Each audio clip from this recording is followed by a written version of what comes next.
Can you tell us who you are and where you were born? Yeah, my name is Jim Wert, and I was born in Avomore, Ontario in September 7th, 1956. And I was junior farmer president for the province of Ontario in 1985. And what county were you a junior farmer member of, and what years? I would have started about 1975 in Stormont County, and held my membership here all those years as I went through the chairs. And how many years was that? I believe I would have been in the county for 6 years before I went on to be provincial director, and then I was 4 years going through the chairs. I was PD, executive director, vice president past in those days. How did you first get involved in junior farmers? Probably like about 90% of the rest of the membership. It was social at first, and we had a PD in our county. His name was Marvin Waldorf, and he pestered me to come and give a hand at a few projects, and really liked the people, and sort of got involved from there, and it took off. What projects did he bring you out to? I guess the first projects that I probably worked on were probably sports orientated. Like I think we organized a ball tournament in hockey, and then I was playing ball and hockey in those days as well. And then our county had some pretty ambitious community betterment projects. We helped build a community pool and landscaped it all, and we had about 150 members, and they were pretty dynamic. So they weren't afraid to take on anything. So it was a great group to be involved with. Let's continue with the other things you did at the local level. How many clubs were there? Let's start with in Stormont at that time. We had just one during my tenure. I think originally, earlier in the county, there was more than one, but when we were there, we just had the one. But it brought the best of everybody together. So it was a pretty powerful group, pretty dynamic, and lots of people with lots of energy. So we met anywhere between Ingleside, I guess, in the south end of the county, and right over here at the high school, right beside where we live here in Avonmore as well. So. And what other things did you do for fun? You do for community betterment projects? Oh boy, it was an active club. We ran broomball tournaments, ball tournaments, hockey tournaments. We had delegates, I think, to just about every provincial function that was going on. In those days, we talked about Sing Swing and Culturama. They were big, and our county was in them just about on a regular basis. Traveled all the time. On the weekends, there would be junior farmer events going on in neighboring counties, and there was nothing for 4 or 5 cars or a bus to load up, and away we'd go. So I guess I'm enjoying this interview because it's bringing back lots of memories that I sort of thought I'd parked, but it was a great time to be in that organization, very dynamic. How did the Stormont community feel about junior farmers? We have a pretty rural-based community here, and junior farmers were always viewed in this county as to being very positive for everything. Like, they were active in the fairs, and all the alumni that had gone through it previously had pretty prominent positions in the Federation and Milk Board and everything else. So it was pretty, it was very well looked on. And anytime we hosted a provincial event here, funding was very easy to get because lots of the members, I think, cherished the experiences they'd had when they were going through the chairs. So, what type of things were done at the fairs? Well, they did lots of things. We ventured on the wild side with some of the tournaments we ran. We ran them from a non-competitive position. We wanted everybody to be involved. We ran in winter games one time in our county level. It was really, really cool and really, really well attended. I can remember that. We did the typical ice cream booth and all the rest of it, but it'd be nothing to have the club probably doing 2 or 3 different events in the course of a weekend. We only had 2 fairs in our county though, so it wasn't like it was some of the bigger counties that have 8 or 10 fairs. So after 6 years, you said you got involved provincially. Yeah. Can you tell us how that happened? The gentleman that I spoke about previously, Marvin, he was stepping down, and I don't know if he asked me or whether I volunteered, but anyway, I had gone to a couple of provincial events with him, and was sort of impressed with the way the province ran. And I guess as a lark, I said, yeah, I'll try it for a year. So went, and the PD experience was a really positive one as well. Like there were some great guys there whenever and girls whenever I was starting, and you get drawn to dynamic people, I guess. So I didn't mind driving the 5 hours that it seemed to take me every time to get to the center of where it was all going on, but it was all worth it for sure. And then, how did you get into the role then of becoming president or vice president? That's an interesting question. I guess I would have to credit that to Meredith Brophy, Meredith Gilbert at the time. She sort of took me under her wing whenever she was going through. She was a previous president, and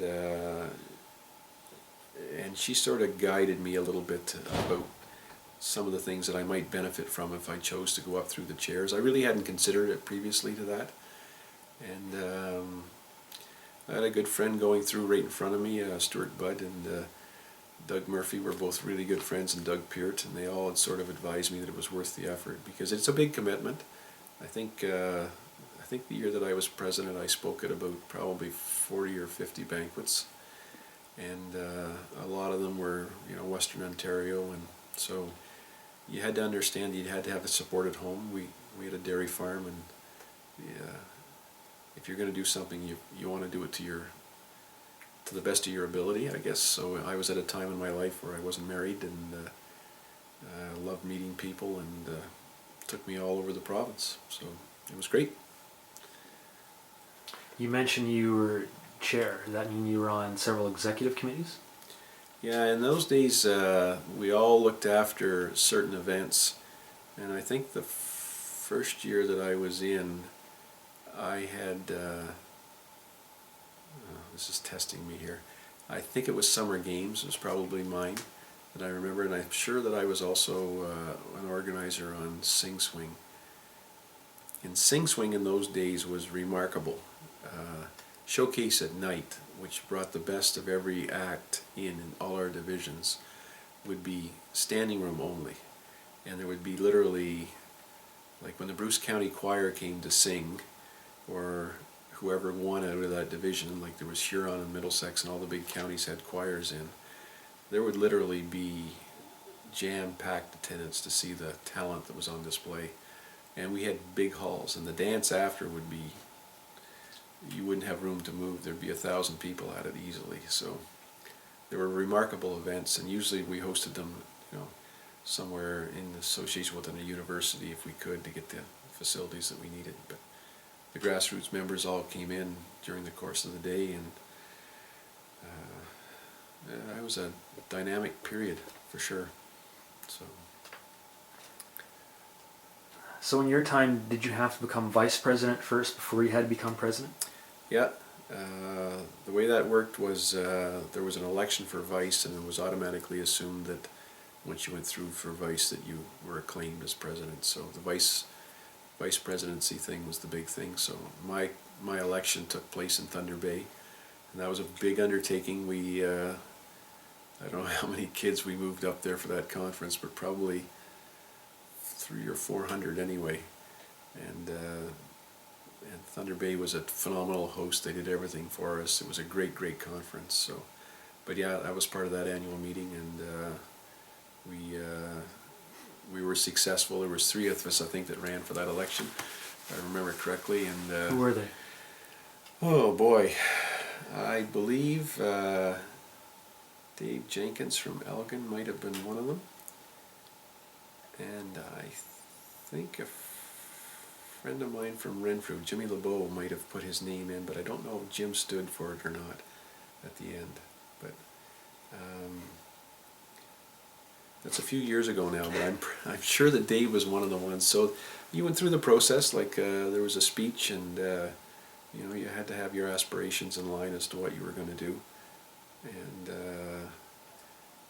he made a few promises, but nothing too big, I guess. But it was a good experience. I've stood in many elections since then, and I often remember back to the night that I made that speech, because you make it in front of everybody, you know, and it's all part of the program, I guess. You know, it's well thought out. What was the role of the vice president? The way that they had it set was that you were basically in charge of finances, to watch the books, and so you would basically oversee the budget of the previous president, which is one that he had made, of course, and you would learn accordingly, you know, how to handle the books and where money could be spent and where it couldn't be spent. But we had a secretary treasurer from the ministry at that time who was really the controller. We were more ex officio than anything else, but the deal was, it was to teach you to understand how the books had to work. And we had a big budget, like I don't have the figures in front of me that we would use in those times, but I mean, between the PD allowances and the programs that we ran, you know, it was considerable money that was involved. So it gave you a great understanding of the program, and you also had to understand that you had to be accountable, you know, to the memberships and everybody else that kicked money into that program. So, Did the vice president have to run any events? I think we looked after eligibility a lot. Like in those days, there was a lot of, you had to make sure that everybody was up to speed. So like your affiliation requirements were sort of important, and eligibility was based on them all being in on time. So, and junior farmers were the same as any other group. They had a tendency to be a little bit late by times. So you were always sort of checking to make sure that everybody was observing the rules that were laid down. And then, of course, you organized the March conference. So that was your biggest part. And my March conference was at the Constellation in Toronto, and that took the better part of a year to put that together. You would be in Toronto several times, and you worked with the staff that OMAF provided and the hotel to coordinate that. And there would be 400 delegates probably to the conference, and then the banquet that night would somewhere between 800 to 1,000 probably. So it was whenever you came to town with that banquet, the hotels stood up and paid attention, and great experience to organize something like that. And one of my favorite stories was we always had an all-nighter, and they asked us to have a room whenever we had booked the hotel, and the hotel coordinator had made it quite clear to me that there was no way that anybody was going to party all night. And well, we said, to sort of humor us, to let us have it, because it would probably save the hotel security if we could concentrate the activity in one room. And at 6 o'clock in the morning, I was standing beside her, and there were still 200 kids on the dance floor. And I said to her, "Aren't you glad now that you remembered to let us have this room?" Because she was just amazed. And then they rolled out breakfast for us on Sunday morning, and there would be 400 kids show up to have breakfast and wrap up the banquet. So it was just lots of good, clean fun, basically. Great time had by lots and lots of kids.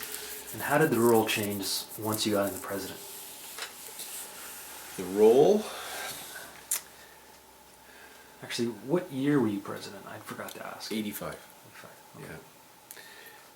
We were in a really prominent time in junior farmers, but lots of things were changing in other areas, and our programs were probably as strong as they had ever been. We had great staff.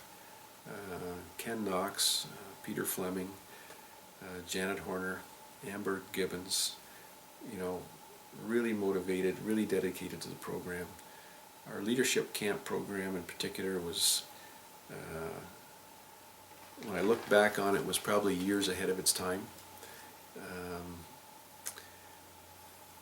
And at the same time as that was happening, though, there were undercurrents happening within the world of agriculture that were starting to put a little pressure on our program. We were trying to justify it more and more from a taxpayer standpoint, because we had a fair budget. I would think it was somewhere in the tune of $170,000 was coming from the government for staff and travel and support staff and those types of things. But that's the figure that sticks in my mind. And we started to go through the process whenever Stu and I were involved of becoming autonomous. And that meant that they were going to wean us off of some of this government support. Personally, I wasn't in favor of it, and I don't think that our director was either, but it wasn't something that we really had a big say in. And that was the coordination at the same time that brought in the Advanced Ag Leadership Program, because the government understood that there was elements of the Junior Farmer Program that was going to be a big hit in the dynamics of rural Ontario if we let it completely disappear. So we were weaned off of the government support from a staff standpoint during that period, and we were slowly weaned off financially as well. And as great as it was at the time whenever we were there were several of us that were concerned about where we were going. Mainly, not on the social end of things, but mainly because our programs were so dynamic. And with the rollover that you would have with staff, or with PDs in particular, you needed an element of continuity. And it had to be something that would evolve. So the Barclay Camp program in particular had such a high level of regard that every year it had to get better to live up to its reputation, and it did that in spades. It was a phenomenal experience. So as good as it was also a little disheartening, because we felt that we were making a turn and we weren't sure exactly where we were going.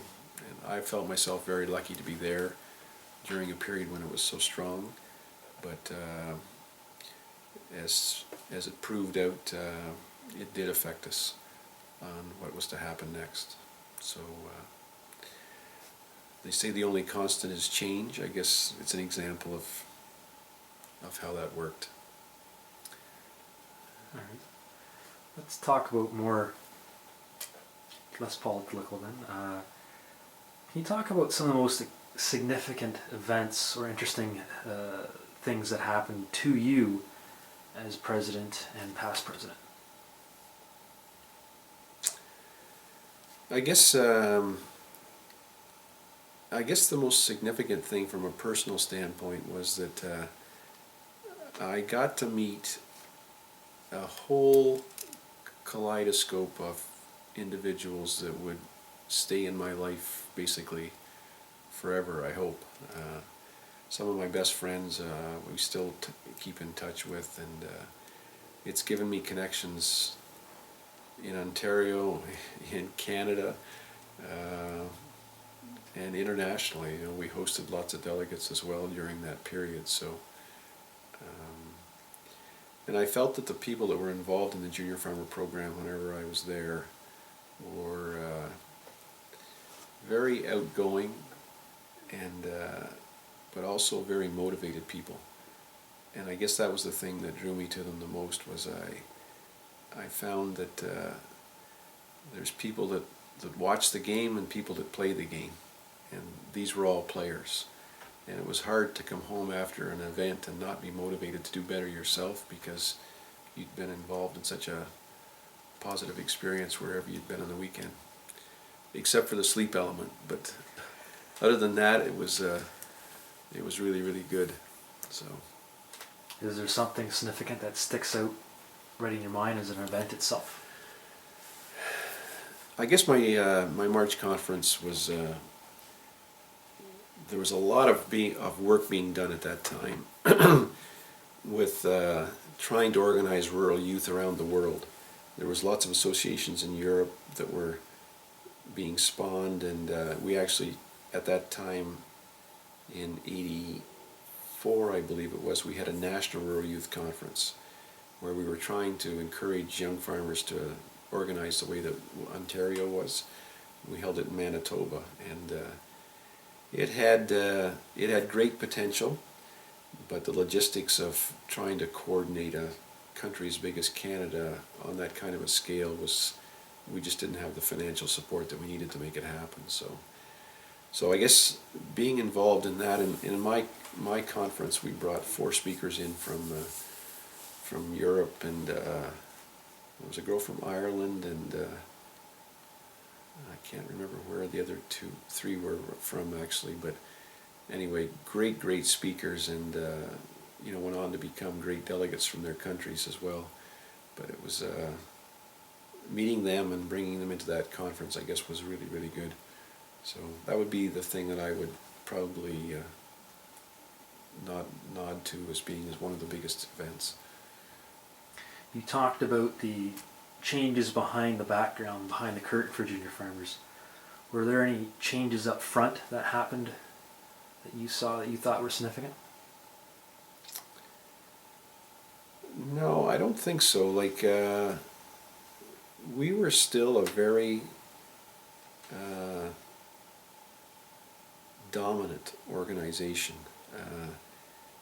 I guess that's the thing that impressed me the most whenever I made a point of saying that I would go to as many banquets as I could, and the annual banquets that we went to, I honestly felt that whenever you would walk into the hall, that junior farmers were considered a keystone to the communities.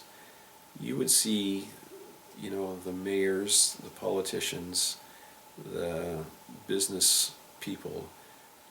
Now, these were all mainly rural-dominated counties that we would be going to, but they wanted to be there to understand that they had benefited from that program when they had gone through it, and this was sort of their give back to it. But I guess that was the thing that struck me the most, was what a history we had with it when we went there, because I remember being in Middlesex one night, and we did a tour up that way. I think we did Lambton as well that weekend, and then we picked up Essex on a Thursday, Friday, and Saturday night, because I drove. That was a long weekend. Anyway, and every night, the halls were booked and packed with young members and alumni. And you couldn't help to be honored to have the opportunity to be provincial president and see what you were representing that had such a positive impact on so many people, So no, I don't think there was anything that was changing too much at that time. It was sort of status quo, but we were living in a very successful era for a lot of reasons. What do you feel was your most significant contribution to the provincial junior farmers? That's a really hard question. I guess I would say that I personally really tried to, as best I could, to promote young people to get engaged in the leadership element. We had a fantastic workshops, the communications workshop that we ran in particular. It was a 3-day workshop that we held up just north of Toronto, and I saw kids come into that program that had all the skill set that they needed except for confidence, and would leave 3 days later sort of totally transformed by the fact that they had worked in this environment for sort of 3 days. So I would say that that was probably one of the most rewarding experiences I had. Between that and working at Bark Lake, the president and junior farmer vice president got to go on staff at Bark Lake. So it was 7 days with no sleep, but that was a remarkable experience as well. And watch the kids and understand how they evolve, and at the same time work with an incredible staff. So there's lots of smiles involved in those memories. Let's continue on leadership camp, since you touched on it. What time of year did leadership camp occur? They would be in September, and we used Bark Lake as a facility back in those days. Sorry, the latter part of August, I guess, because the kids had to be back for school. But Bark Lake was a phenomenal facility, cabins, and the camp was run on the basis of clans in my period, and we had Lord Lion or Lady Lion as the general of the ship, I guess you would call it, and then all the clans had to form, and and compete in friendly competition, but that was the bonding process that they went through, and all kinds of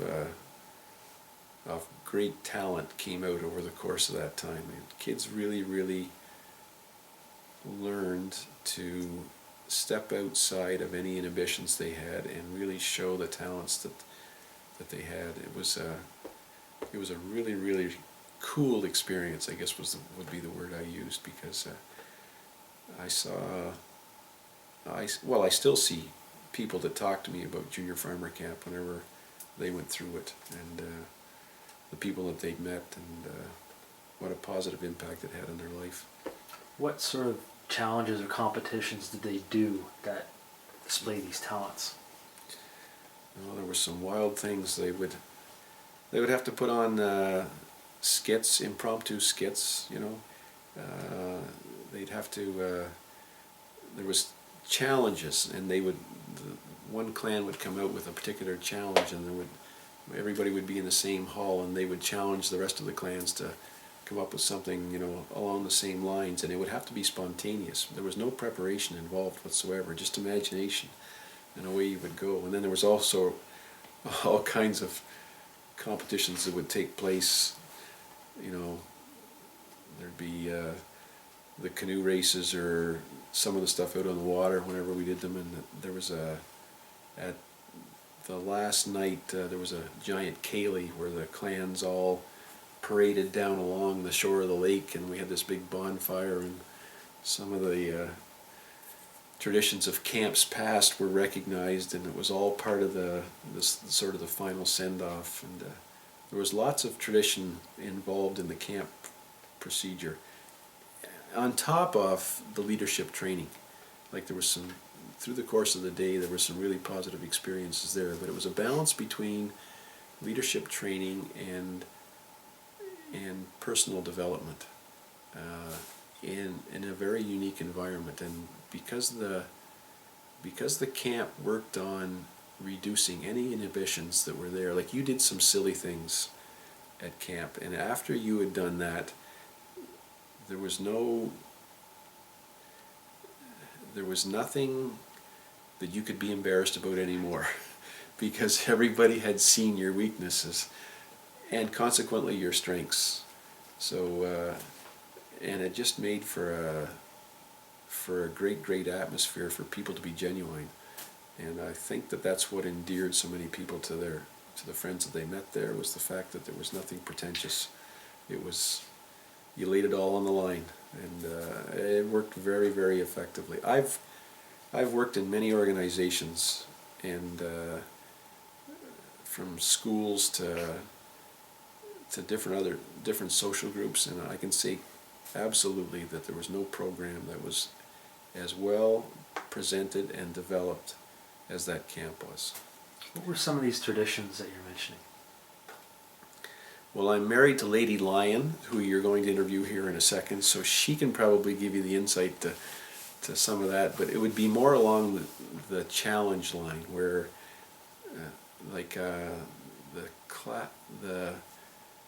the year that we were there, the 2 years we were there, we were clans. So there was the Smith clan and the McLeod clan and everything, and this was your team that you worked with, and you had never met these kids anywhere along the line, but you had to know that in the course of the day that you had to represent your clan to the very best of your ability. Otherwise, you were going to be playing second fiddle pretty quickly to some other clan.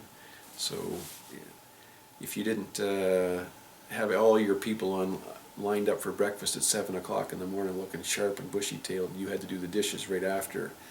And if you got caught with anybody with their head on the table, your clan would do the duck walk around the table in the middle of everybody else having their lunch. So it was all great fun, but well developed fun. You ask Nance about this, okay? Because she was on staff longer than I was. All right. Well, let's continue on, and can you tell me about some of the other provincial events? Winter games, athletics were a big part. Winter games and summer games. We used University of Guelph usually for summer games, and winter games tended to move around. And summer games, every sport going. Winter games, everything except, I guess hockey might have been in there too. I can't remember whether they allowed hockey or not. Sing Swing, Culturama. We ran regional workshops in those days where the zones would get together for zone conferences. So Zone 1 had 11 counties where I came from, so we went as far west as Frontenac and then north to Renfrew and down to the Quebec border. So they ran their zones. I'm trying to think what else we did on a provincial basis.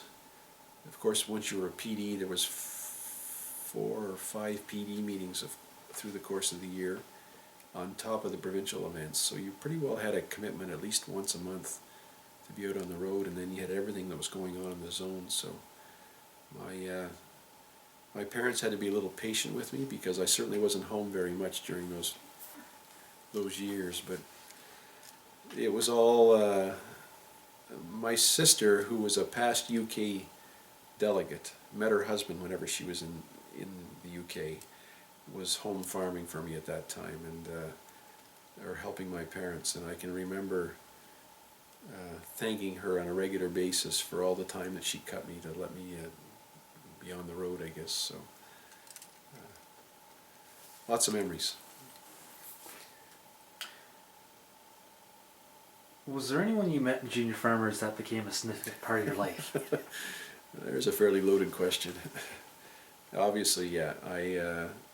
My wife was secretary treasurer when I came into vice president, and we were married. Well, I was 85. We were married in 1990. So, yeah, I would say that there's a very significant person that I met. Like many of the others that are out there, there was certainly that social element for sure, and you know, many of my friends that I still see and travel with, and that it was the same story. You know, they may have not met on a provincial basis; they may have met just in the county, but there was that part of it as well, for sure, and obviously the biggest benefit. So.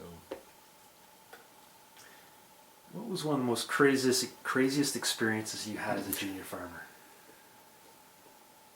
I was on one of the most dynamic provincial directorates ever, because we had more characters than you could ever imagine. But we were working a March conference, I think, whenever I was executive director, and we were at the Royal Connaught Hotel in Hamilton.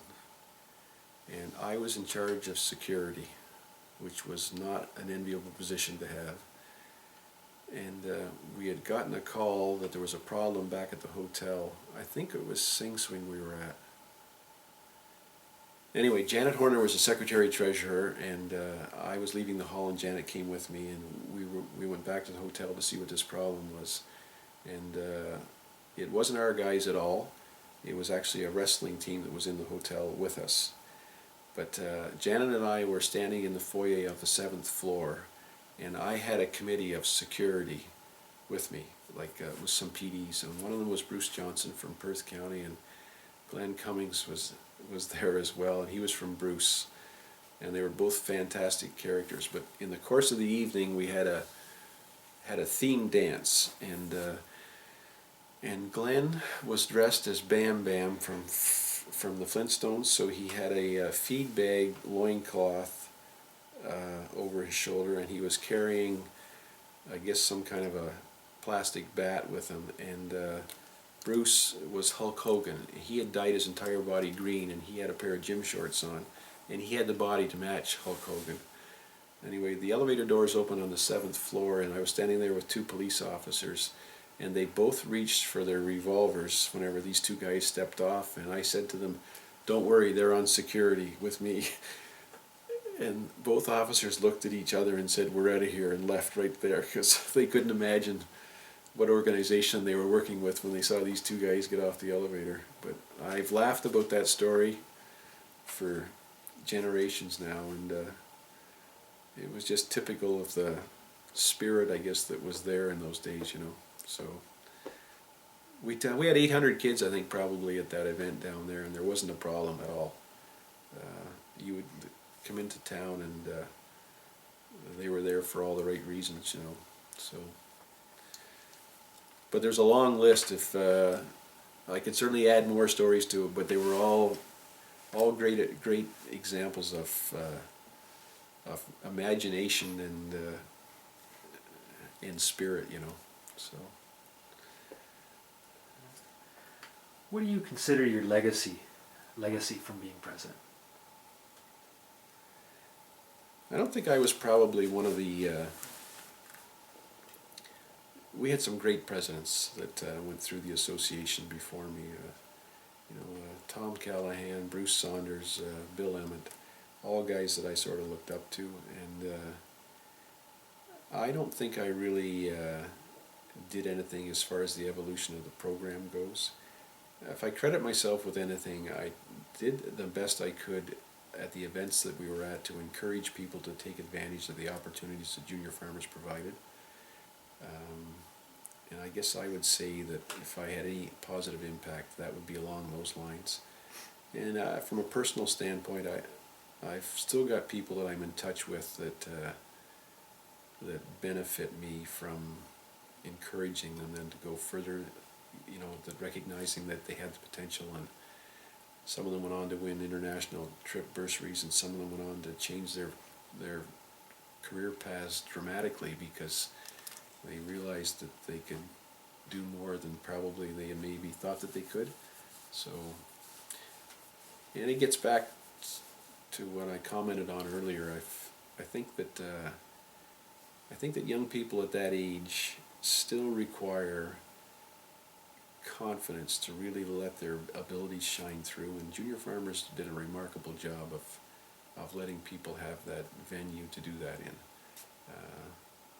And we saw it time and time again in all the events that went on. The talent was remarkable, but the way that it flowed forward in that environment was what was really remarkable. So it's not much of a legacy, but I found it very rewarding. You talked about how it changed other people. How did junior farmers change you as a person?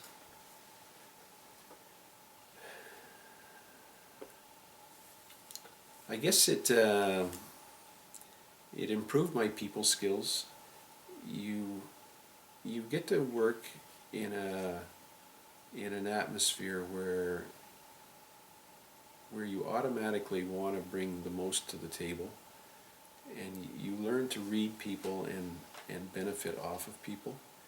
So in what I'm doing now, like we're full-time farmers now, but Nancy and I are both engaged a lot in the communities.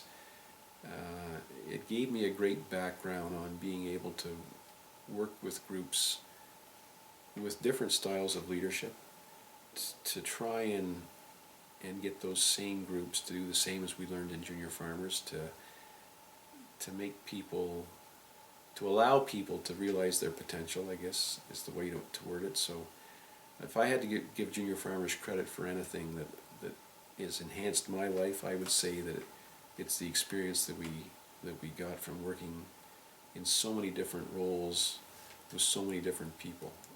You learned an awful lot about people and group dynamics. So that would be the one thing that would really jump out at me. From a personal standpoint, it got an incredible array of contacts that I still to this day I don't know where I'd be without them. So I guess that's where I would point to. How many members were there in Ontario in junior farmers during your time? I think that the year that I was president, we did a survey, and I think it was 8,700. Some of the areas were incredibly strong. Perth, Middlesex were powerhouses, so were Grey and Bruce County. Oxford was a great county. Ottawa-Carleton was a strong county as well. So, and it was interesting to watch because strong PDs brought strong counties. You know, whenever you had a dynamic provincial director, they were the ones that went home and encouraged the delegates to get out, you know, to the provincial events, and the provincial events in turn generated enthusiasm in the county. So it ebbed and flowed in some situations, but some of those counties had such strong histories. Like I was saying, I can remember being part of a selection committee in one county where they were trying to figure out their delegates for Bark Lake, and people, had been waiting for several years to have a chance to go to Bark Lake. And, there was a selection process put through because we all had sort of, it was based on our memberships, but I mean, you couldn't send everybody you wanted because there just wasn't room in the facility. So it was a program that wanted as many people to come as possible, but it also had to be spread out across the province that every county got a shot at it. So, and it was cool. Some counties went from not having very much provincial involvement to suddenly coming out, and they realized what they were missing, and then they would be there for years to come, once they picked it up. But it took a bit of a push sometimes to get them to come, but once they were there, they were there. Was there any big changes in membership? In the period that I was involved in, it was growing, or at least holding its own. The slide that you were showing me there on the demographics, we were sort of in that 75 to 85 period, and I think it held pretty steady right through to the early 90s, I believe. So I know that previous to my era, there was a period when we were up over 10,000. But society was changing in that area as well. Our world was starting to get smaller, not as small as it is today, but it was starting to happen.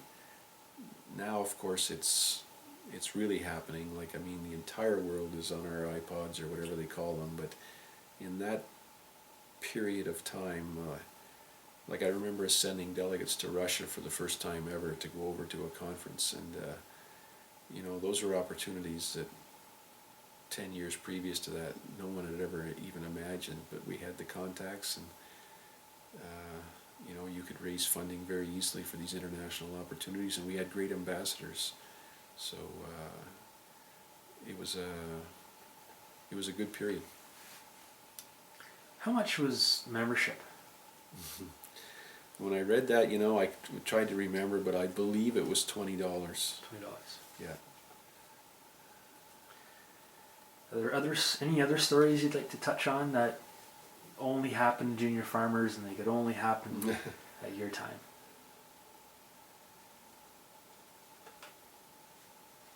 I guess one of the really, really cool stories was a friend of mine from Oxford County. His name was John Woodhouse, and John was a monster of a man. He was about 6'6", and the first time I met him, I was doing eligibility at summer games, and there was big competitions in the tug of war, and it was always Oxford and Perth.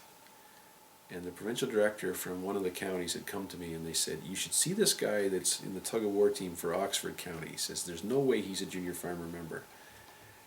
And I said, "Well, I'm kind of busy right now, but I'll see what I can do." So anyway, they wanted me to check John's eligibility. So I went over to watch the tug of war competition, and John was a one-man wrecking show. So I took him aside and I said, "Would you mind explaining to me how long you've been a junior farmer member?" And John turned to me as plain as day and he says, "Well, I joined 2 years to sing in Oklahoma." And I thought he was pulling my leg. But anyway, that's exactly what John had done. He had joined because Oxford put this musical on every year, and they sold it out 3 weekends in a row. 3 nights in a row or 3 weekends in a row, I can't remember. But anyway, and he sang in Oklahoma. And I always remember that as one of the great stories because, John was a fantastic guy. And he was so genuine, and I was laughing to myself because when you look at him, there was always the competition in the athletics for summer games. It was a big deal. Like the counties really brought their best to compete, and he, of course, was there in the true spirit of the games. As big as he was, it certainly wasn't why he had joined. He understood that there was more to the program. So I guess that was one of the better stories. But there was lots of them. So lots of great people. Do you have any stories about Stuart? Stewie Bud? Yeah.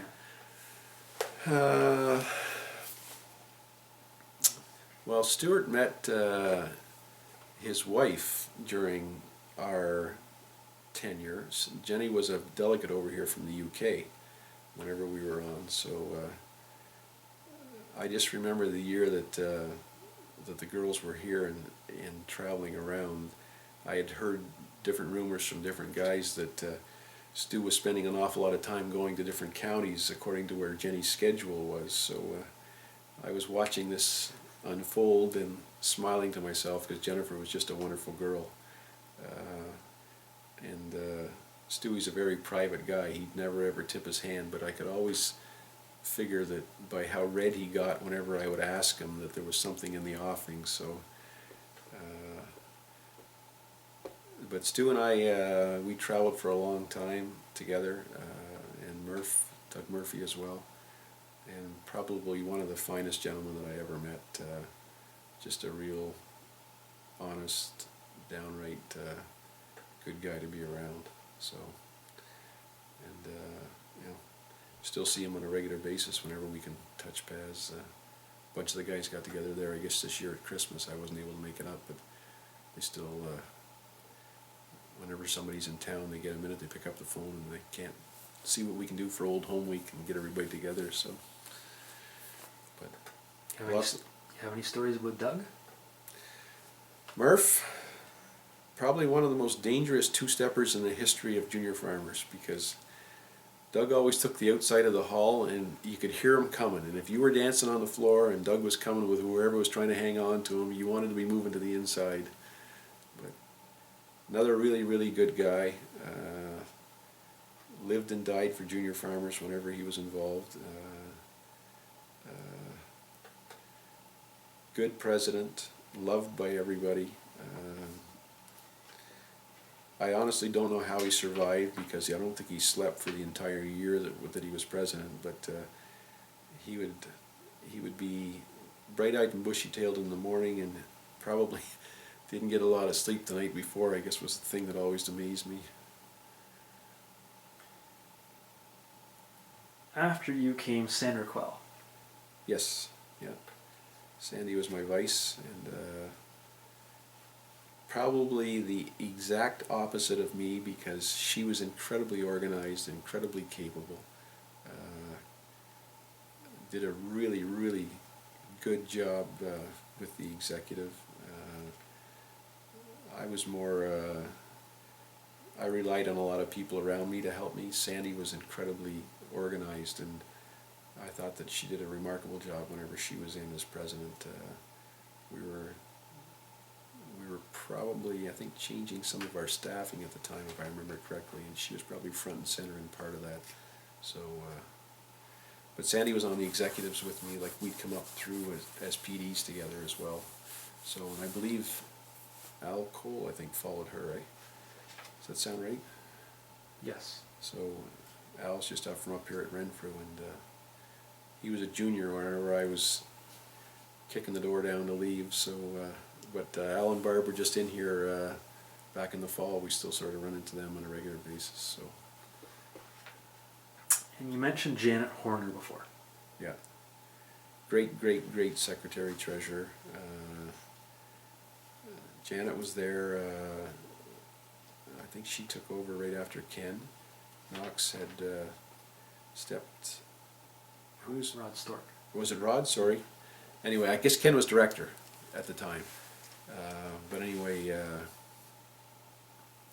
when I talk about staff and program and quality of program, I think of Jan in particular. I was at camp one year with her, and you had to be incredibly energetic to keep up to the pace that was going on in those days, you know. And she could handle it all. It was remarkable. So she gets together with my wife and some of the girls still on a regular basis. She's out of the ministry now, but great, great person to be around. And after her came Hal Thompson. Yep, Hal was there for me, and Hal was sort of in transition whenever we took him over. He was on staff, and we had some learning curves together. That was sort of the transition period, I think, between Nance came in, I think, right after Hal. And it worked okay. He had some big shoes to fill, was the problem there, and he came in sort of at a bit of a disadvantage. I don't know if we want to put that on the tape or not, but Hal was a great guy, but whenever Janet had moved on, he sort of landed into the program, and it was a rapid learning curve for him. So, but anyway, we worked our way through it, and it worked out fine. Is there, if you could say something to a member today, a junior farmer today, what would you say to those members?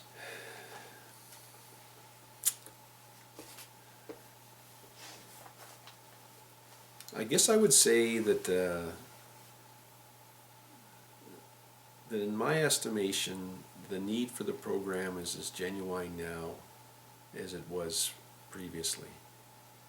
That I still feel there's a tremendous opportunity to network in the province, that it allows you to develop personal and social skills that you're probably going to have a hard time getting anywhere else. And I would say that from a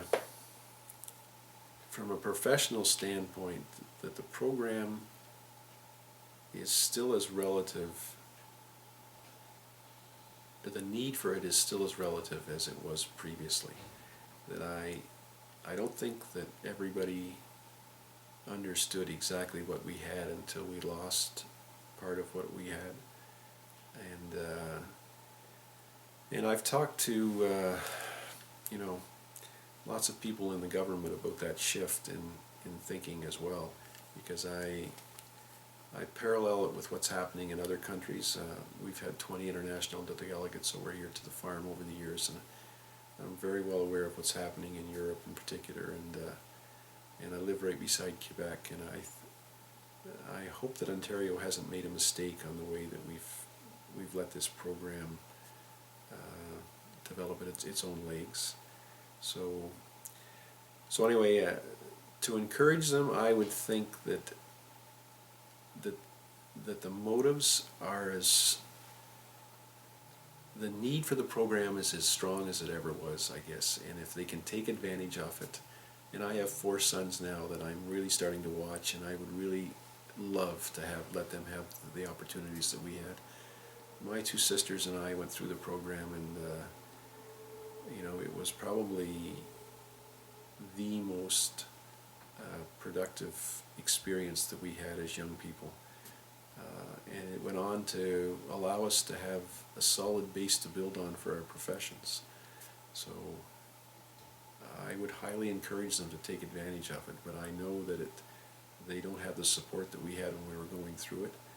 But thanks to people like yourself, there's an attempt being made to bring that back, and I can only encourage you to carry that forward, because I've benefited from it in so many ways that it's really hard to measure. And it's not until you get to be my age that you look back and understand what a foundation that allowed us to have. So I wish you luck with the challenges, because the rewards are certainly there. So I think that's about as good as I can put it. I think That's great. So. Anything else you'd like to add? No, I'm going to let my wife slip in here and pick this up. There was a great thing about junior farmers whenever we were going through it, that people tended to sensationalize the social side of it.